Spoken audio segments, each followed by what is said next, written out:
मैं डॉक्टर भामा अग्रवाल राजीव गांधी राजकीय महिला महाविद्यालय भिवानी की ओर से हिंदी की इस कक्षा में आप सबका स्वागत करती हूँ, अभिनंदन करती हूँ।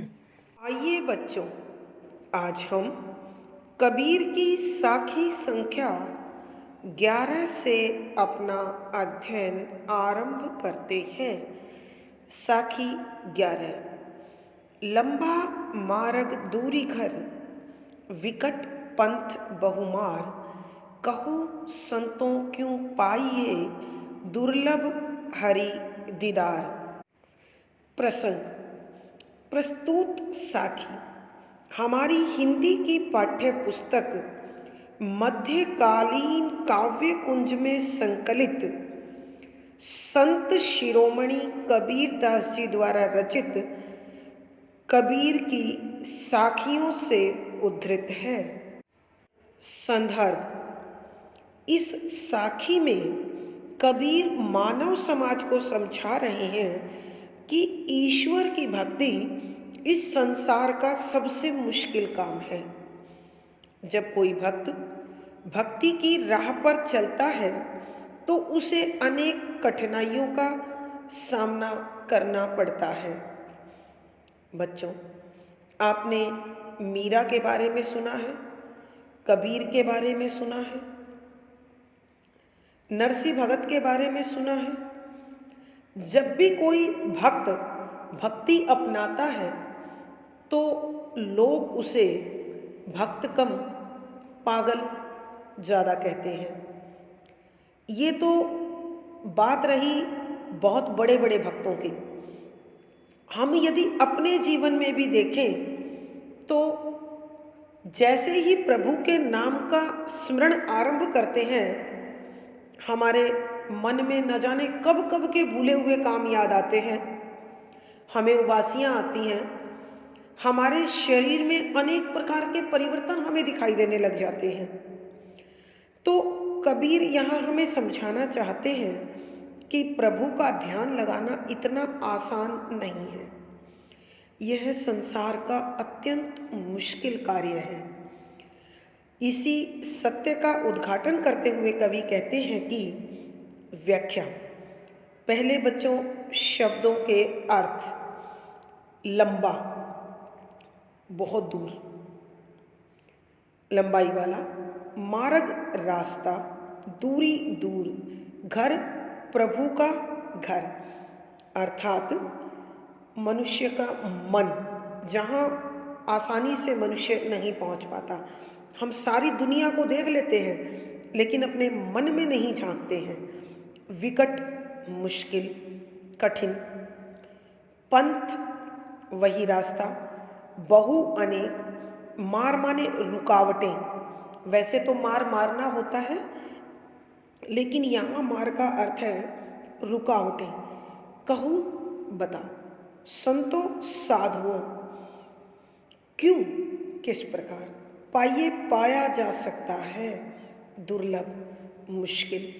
हरि, भगवान, अपने अपने इष्ट। दीदार, दर्शन। अब व्याख्या देखें। कबीर दास जी कहते हैं कि हे मानव, प्रभु के दर्शन करना इतना आसान नहीं है। हम कह तो देते हैं भक्ति की बात, भजन की बात, स्मरण की बात, लेकिन वो इतना सरल और सहज नहीं है जितना बोलना है। उसे देखना, उससे संबंध जोड़ना बड़ा मुश्किल है। बताओ फिर उसे कैसे पाया जाए। पहली बात तो यह है कि प्रभु का जो स्थान है वो बहुत दूर है और वहाँ तक पहुँचने का रास्ता लंबा भी है और मुश्किलों भरा भी है।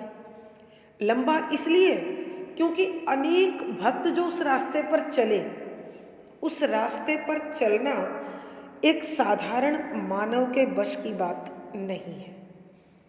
दुर्गम, लोगों की निंदा, मोहमाया के बंधन, पारिवारिक स्थिति, शारीरिक, भौतिक बौद्धिक व्याधियाँ। कहने का भाव यह है कि जिस रास्ते पर चलकर हम भगवान को पा सकते हैं, वो रास्ता इस मोह माया के बंधन से छूटे बगैर नहीं पाया जा सकता, और इन्हें तोड़ना, इन्हें छोड़ना, इनसे मुक्त होना एक सामान्य व्यक्ति के वश की बात नहीं है। इसलिए यह बहुत मुश्किल है, कठिन है।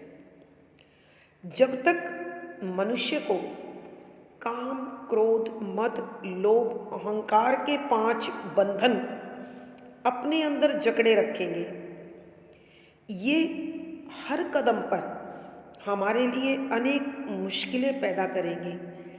कभी बच्चों का प्यार खींचेगा, कभी शरीर का मोह खींचेगा, कभी लालच और स्वार्थ अपनी ओर खींचेंगे, कभी लोग क्या कहेंगे। सबसे बड़ी मुश्किल ये है कि इस संसार में जीने वाला प्रत्येक व्यक्ति अपने मन की और अपनी बुद्धि की कम, दुनिया की अधिक सुनता है, और यही दुनिया का सुनना ही मनुष्य के जीवन की सबसे बड़ी रुकावट है, उसके विकास के रास्ते की बाधा है।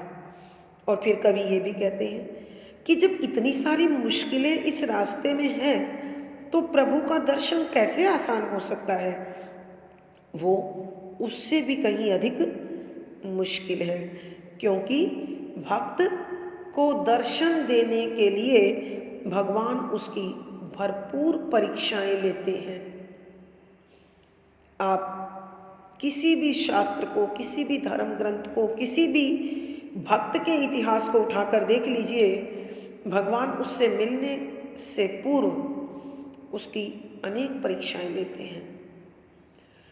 तो बच्चों, जब भी हमें अपनी किसी भी प्रकार की योग्यता को सिद्ध करना हो, तो परीक्षा के दौर से तो गुजरना ही पड़ेगा।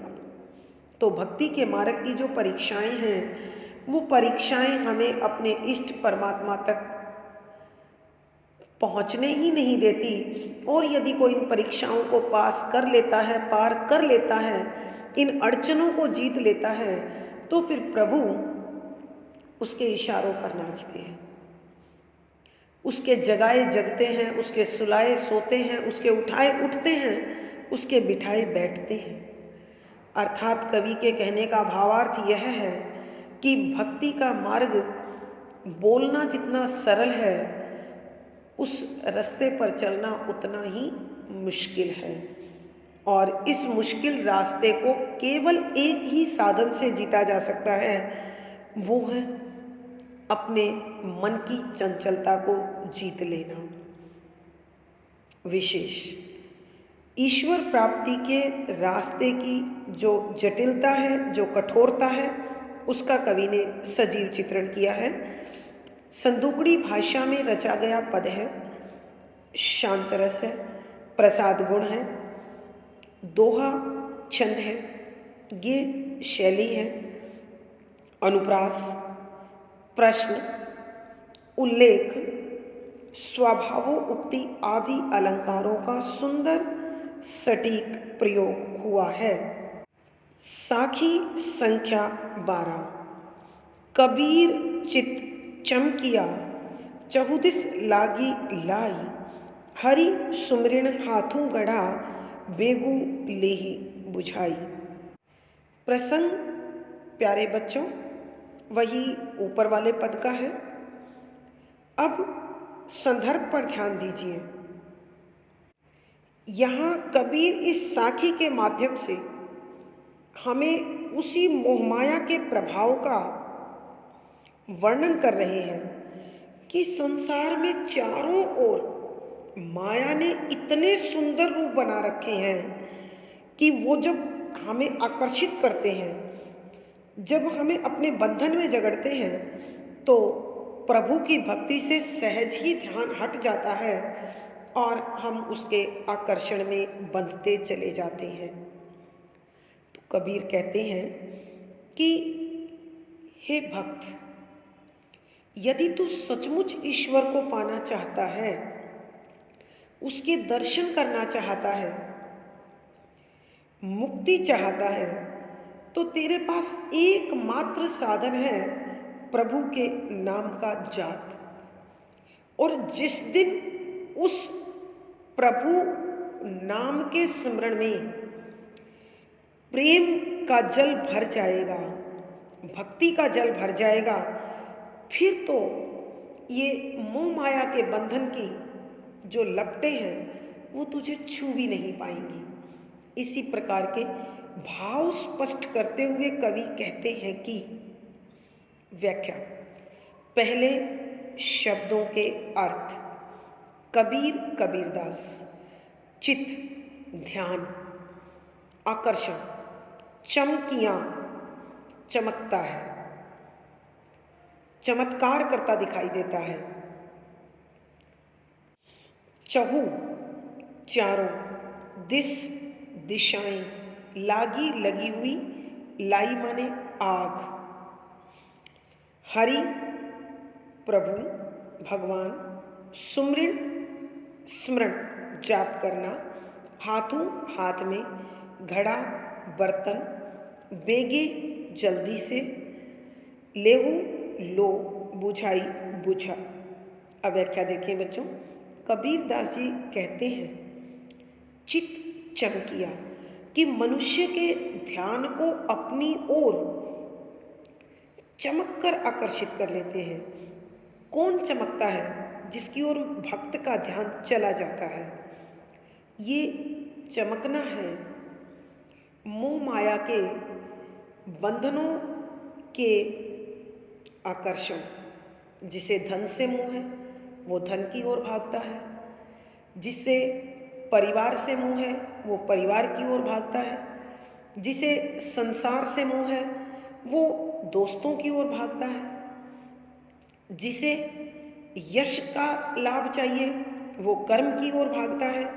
तो यहाँ कबीर यही कहते हैं कि इस संसार में अनेक प्रकार के ऐसे चमकते हुए आकर्षण हैं जो एक भक्त का ध्यान, एक मानव का ध्यान अपनी ओर खींच लेते हैं। और ये कहाँ कहाँ है कवि बता रहे हैं। चहुदिस लागी लाई, कि चारों ही दिशाओं में इस प्रकार की आग लगी हुई है। यानी सच्चा भक्त यदि अपना स्थान छोड़कर कहीं बैठकर, कहीं जाकर ईश्वर की भक्ति में मन लगाना चाहता है तो भी वो नहीं लगा पाता है। बच्चों, मुझे ऐसा भी लगता है कि सनातन धर्म के अनुसार 4 तीर्थ स्थानों का भ्रमण मानव के लिए बताया गया है। ये संभवतः कबीरदास जी उन्हीं का जिक्र करना चाहते हैं या ये कहना चाहते हैं कि मनुष्य यदि अपने मन को विकारों से मुक्त रख ले तो घर में ही तीर्थ है। कि हम किसी भी तीर्थ स्थान पर चले जाएं, स्थितियां नहीं बदलती हैं, वहाँ वही आकर्षण, वही मोहमाया, वही समाज हमें अपनी ओर खींच लेता है और हम प्रभु के स्मरण से परे चले जाते हैं, दूर हो जाते हैं। कबीरदास जी सुझा रहे हैं उपाय, किस चीज़ का? इस मोह माया के बंधन से छुटकारे का। वो कहते हैं कि हे भक्त, हरि सुमरण हाथू घड़ा, कि तेरे हाथ में है। हाथ में होना मुहावरा होता है और इस मुहावरे का अर्थ होता है अपने वश में होना, काबू में होना। तो कबीरदास जी कहते हैं कि हे भक्त, तेरी समर्थ में है, तेरे हाथ में है, तेरी इच्छा पर निर्भर करता है कि तू प्रभु का स्मरण, जैसे जैसे ये आकर्षण तुझे अपनी ओर खींचे वैसे वैसे प्रभु की भक्ति में अपना मन और अधिक प्रचंडता से, प्रबलता से लगा ले। बेगे लेहूं बुझाई, कि जैसे ही ये आकर्षण तुझे अपनी ओर खींचते हैं, जैसे ही अपना हल्का सा प्रभाव करते हैं, तुरंत तू उस आग को बुझा दे। अर्थात तेरे मन में जो मोह माया के प्रति लगाव उत्पन्न होता है उसे प्रभु के नाम जाप के द्वारा तुरंत अपने वश में कर ले। अर्थात अपने मन को भटकने मत दे, विचलित मत होने दे, डांवाडोल मत होने दे। कवि के कहने का अभिप्राय या भावार्थ यह है कि एक सच्चा भक्त मोह माया के बंधनों से छुटकारा पा लेता है प्रभु के नाम के जाप के द्वारा।